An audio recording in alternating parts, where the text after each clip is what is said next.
Donc là, on est sur le point de décoller. Je vais vous montrer comment ça se passe. Mais à date, ça va. On a un petit retard. À l'aller, c'est bizarre. Hein. Quand je venais ici au Ghana, à Accra, on avait un retard de à peu près 47 minutes. Au retour, laissez-moi regarder là. Je suis posée partir à midi 20. Midi 43. Donc on a un retard de 23 minutes. 20 minutes à peu près. Donc ça a l'air que cette compagnie-ci a l'habitude des retards. Mais sinon, en termes de confort et tout, une fois qu'on aura décollé, c'est un vol quand même assez court, à 1 heure. Okay? Je vais vous faire le tour. Comme il n'y a pas de groupe de passagers business, il y en a peut-être 3 ici. Donc, me lever, vous montrer, voilà. Et dans les airs aussi, le son ne sera pas de très bonne qualité. Hein, donc, je m'en excuse d'avance. Bienvenue dans le vol Ghana, Côte d'Ivoire, Abidjan. Donc là, on a Accra, on est sur le point d'aller à Abidjan. Et je me suis dit, pourquoi ne pas montrer à quoi ressemble la classe affaires de Emirates? C'est une compagnie dont j'ai eu tellement de retours positifs. Tellement.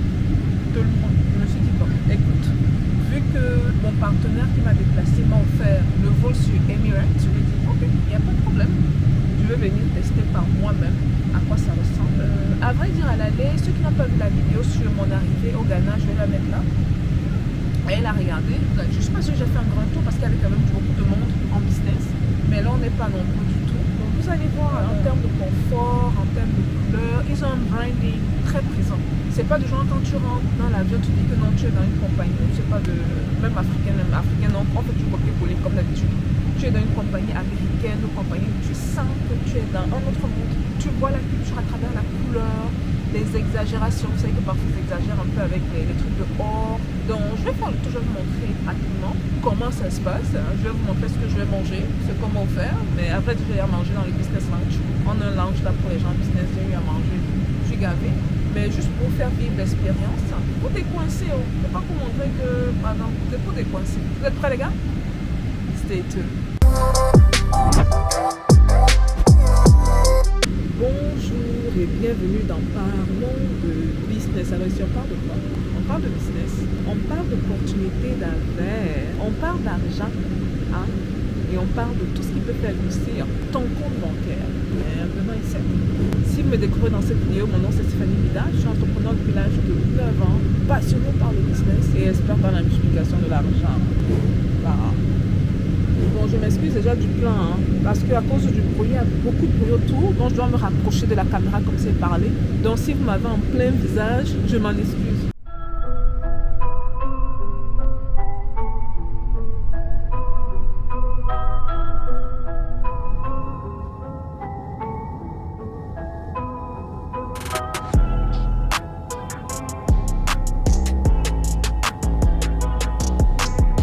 Bon, déjà, je vais vous faire le tour de la cabine pour que vous puissiez un peu voir comment ça se présente. Cette vidéo-ci, ça va au-delà d'une vidéo business, les gars.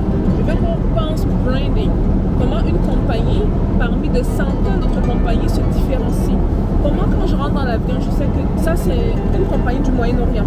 C'est pas une compagnie européenne, c'est pas une compagnie américaine, c'est pas une compagnie australienne, c'est pas une compagnie africaine. C'est une compagnie du Moyen-Orient. Donc, je vais tourner. Je vais essayer de parler très proche du micro afin que vous entendiez parce que trop de bruit. Voilà, donc moi je suis sur la première allée. Il y a l'espace, hein, franchement, il y a l'espace. Et ça, c'est parce que, regardez, ça se transforme en lit.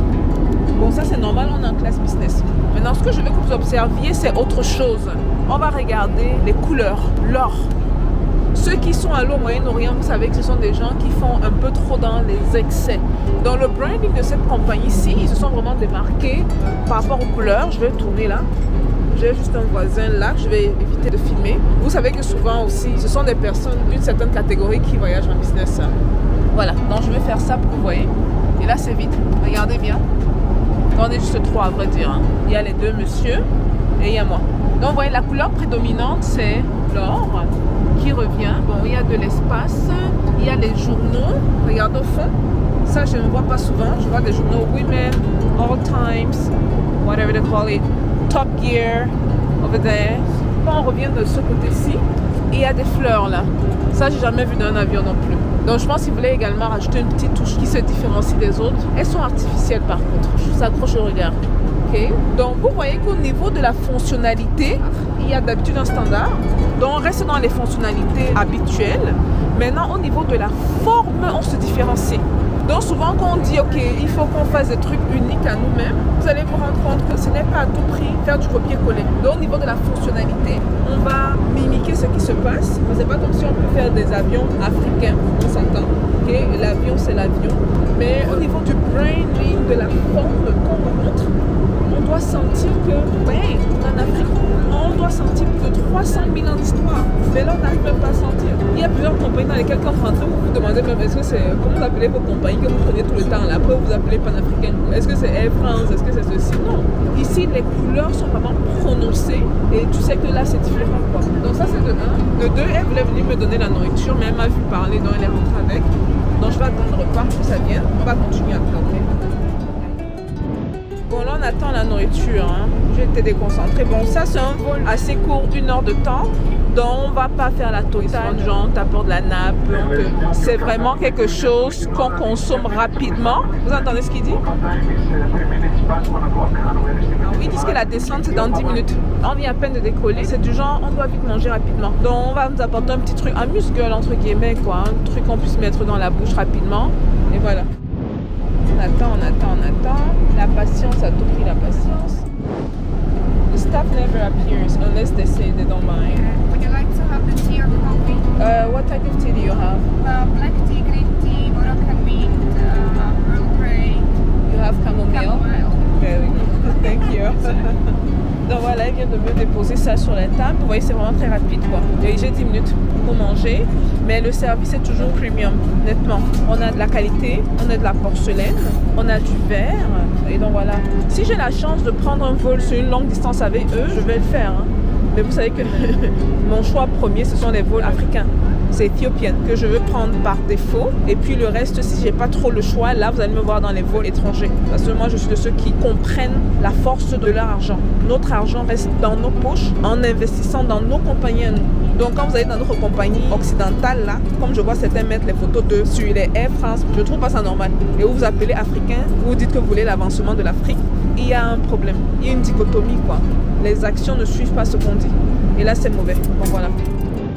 Bon, qu'est-ce qu'on a aujourd'hui? Qu'est-ce qu'on a rapidement? Je sais qu'il y a trop de bruit, désolé pour ça. Bon, on a des fruits, on a du pain bien chaud. Je vois des œufs, je sais pas si c'est du saumon, la tomate. J'ai aucune idée c'est quoi ici. Du fromage. Voilà. Donc je vais manger. Bon appétit à moi. Donc là, elle m'amène juste du thé. Chamomile thé. Awesome. I'm sorry. That's okay. Enjoy. Awesome, thank you. Bon appétit à moi. Bon appétit. La mangeuse dans les vidéos.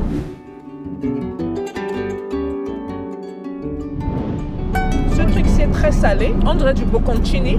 Ça me rappelle un peu du salami, quoi. Très salé, très bon dans la bouche.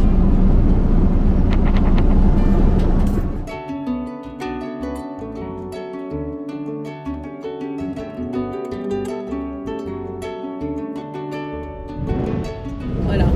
Je viens de finir de manger. C'était pas mal, c'est pas mal. Service à la clientèle. Bon, je vais faire des notes sur 10 hein, pour que vous compreniez. Parce que quand on regarde le classement des meilleures compagnies, Emirates rentre dans le top 3 pour beaucoup de gens. Moi, je mettrais Emirates dans le top 8, pas 3. Parce que pour moi, Qatar reste le premier. Oh, meilleur service au monde. Après, maintenant, il y a Ethiopian. Si je dois être franche avec vous. Maintenant, si j'ai l'opportunité de prendre Qatar ou prendre Ethiopian, je vais prendre Ethiopian parce que l'expérience est très bien. Elle est juste excellente. C'est vrai que Qatar dépasse un peu plus, mais dans le même temps, c'est l'argent qui reste dans nos poches. Donc, du coup, je me dis, mais pourquoi me casser la tête? Donc, par rapport au service à la clientèle, c'est vrai que c'est très loin de Mauritanie. Et ils apportent des serviettes chaudes pour s'essuyer les mains et enlever des microbes ou de la saleté des doigts. Mauritania Airlines, c'était l'expérience service à la clientèle la plus bizarre que j'ai eue de toute ma vie, quoi. Franchement, il n'était pas méchant ou déplaisant, c'est juste qu'il n'y avait pas vraiment du service à la clientèle. Ouais. Ici, quand même, ils font du bon boulot. Je mettrai une note de 7 sur 10.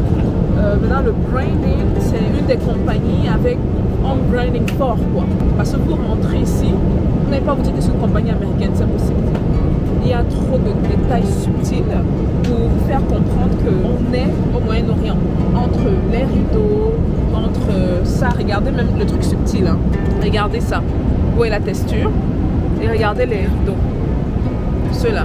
Vous allez voir la même texture dessus, Attendez, je vais me rapprocher. C'est pour que vous voyez, hein, regardez. Vous voyez? Il y a également les trucs en haut où on met les valises, la même texture. Et ça porte quand même un peu de trucs épicés à l'ensemble. Donc Brandy, définitivement, une des marques qui rentre dans mon top 5 de branding. Ethiopian par rapport au branding reste la meilleure compagnie. Parce que eux, leur couleur c'est bang. Tu as du vert en plein visage, tu as du rouge en gros et les couleurs de l'Afrique là. Tu as du jaune en plein visage. Et tu as les hôtesses habillées traditionnellement avec le pain qu'elles mettent là sur le côté. C'est tout le monde doit avoir. Tu te sens africain. Et c'est même leur énoncé, la fierté de l'Afrique, Pride of Africa. C'est pas mal, j'aime bien.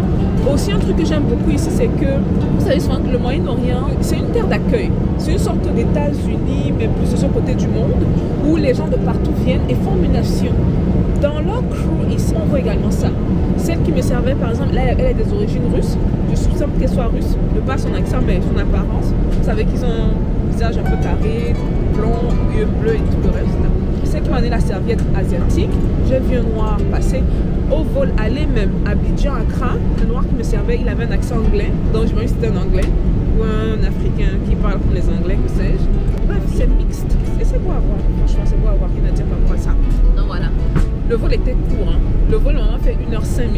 Bon, quand mon partenaire m'a offert ce vol-ci, j'étais du genre, je voulais prendre Askai. Les gens de Askai me connaissent surtout le temps dans leur vol, dans leurs avions. Quand je voyage en Afrique ici là, mais il y avait arrêt à Lomé. C'est du genre, ça quitte Abidjan, ça saute le Ghana, ça va au Togo. On a arrêt là-bas, escale, et ça revient en Côte d'Ivoire. Sur ce coup-là, surtout c'était pas mon argent, c'était l'argent d'un partenaire d'affaires qui m'amenait pour voir le business ici. Je vous en dirai un peu plus peut-être, je suis pas sûre par rapport à ça dans le futur. Et voilà. Voilà le petit tour de vol très court Accra-Abidjan avec Emirates. Pas mal comme compagnie.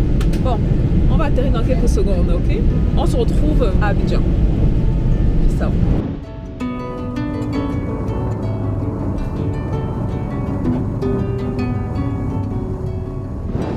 Bon, nous venons d'arriver à Abidjan. Bon retour à moi. Bon les gars, voilà, j'espère que vous avez une petite idée de ce à quoi ressemble un vol en classe business avec Emirates, à quoi ressemble leurs features, leur branding, leur service. Vidéo très courte, mais j'espère que vous allez tirer une ou deux petites choses de ça. Ok les gars, moi je retour à Abidjan, où tout est doux. On se voit dans la prochaine vidéo. Retour en Côte d'Ivoire. Peace out.